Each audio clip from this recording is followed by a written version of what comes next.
Hello, YouTube, Wishes Network here, or Robbie, and this is kind of. I said the next time I'm gonna make a video, it's gonna be where YouTube is gonna tell me that my channel is going down or some other news. This is something different.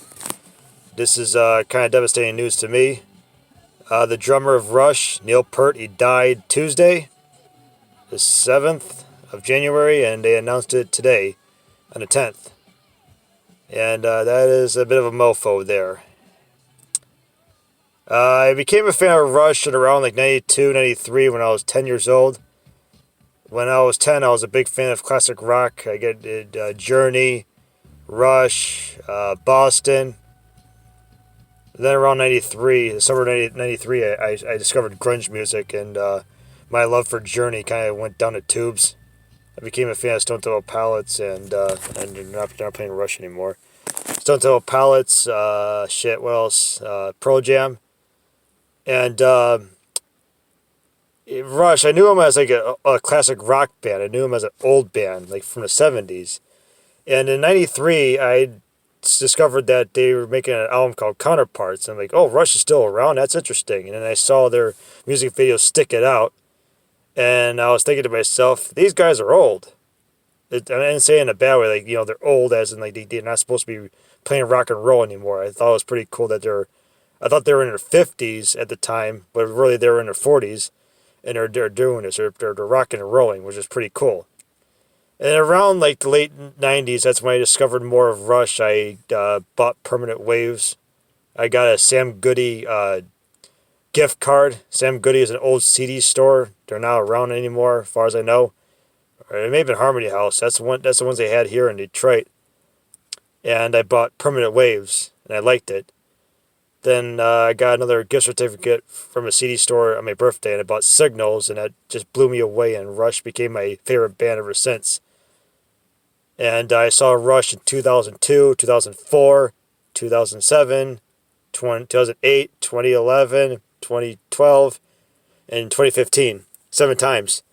I kind of wish I saw him in 97, but I just wasn't a big fan at the time, and I was 15 years old, so it had to be like if I wanted to go, my parents had to buy me a ticket, or my aunt and my uncle. I was living with them at the time.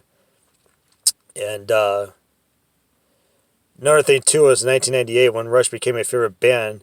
I was looking into the idea of maybe seeing Rush, but in 97, that's when Neil lost his first daughter, and in 98, he lost his wife 10 months after that.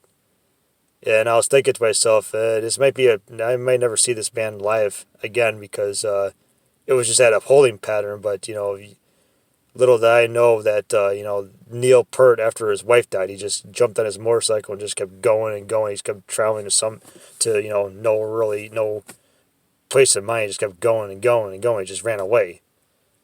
And then around 2002, that's when I heard the good news that Rush was getting back together.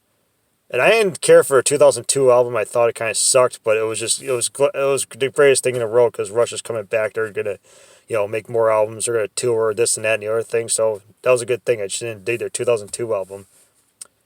And their 2012 tour was the best. I went and saw them at the Palace of Auburn Hills, now defunct, and that was probably their greatest show. And in 2015. That's when I kind of noticed that Alex Lifeson's guitar was a little bit off. They played Tom Sawyer in Detroit, and Alex Lifeson butchered it. I'm not trying to say it in a bad way. I saw they would have the camera zooming at Neil while he's playing the drums, and Neil has this cool look on his head and his face when he's playing the drums. It's like he can just play them without having a problem. He plays all those outstanding drum riffs without batting an eye. But in 2015, he just looked like he was having some problems there. I mean, he was hitting the drums at the right time at the right place, but it was just he had a look in his face like he just wasn't too comfortable. And I thought to myself, this might be the last time I'll ever see these three guys again on stage. And there's some rumor going on that Geddy and Alex were going to get together with a different drummer, and they're going to call it something else. But I had a funny feeling it wasn't gonna go that way. And then 2 weeks ago there was some talk about Geddy, Alex, and Mike Portnoy getting together, but Mike Portnoy said, I don't know anything about that. the thing that kind of is interesting, I mean, not interesting, it's not a good thing, but he passed away on Tuesday, and we didn't know about it today, Friday. It just sucks, losing the drummer of Rush. I mean, that's a terrible one because Rush is my favorite band in the world, and there's not a lot I can say really. I just said I've been talking for 5 minutes. There's not a whole lot to just. That's a bummer. And I gotta go ahead and punch out. Talk to y'all sometime soon. Peace.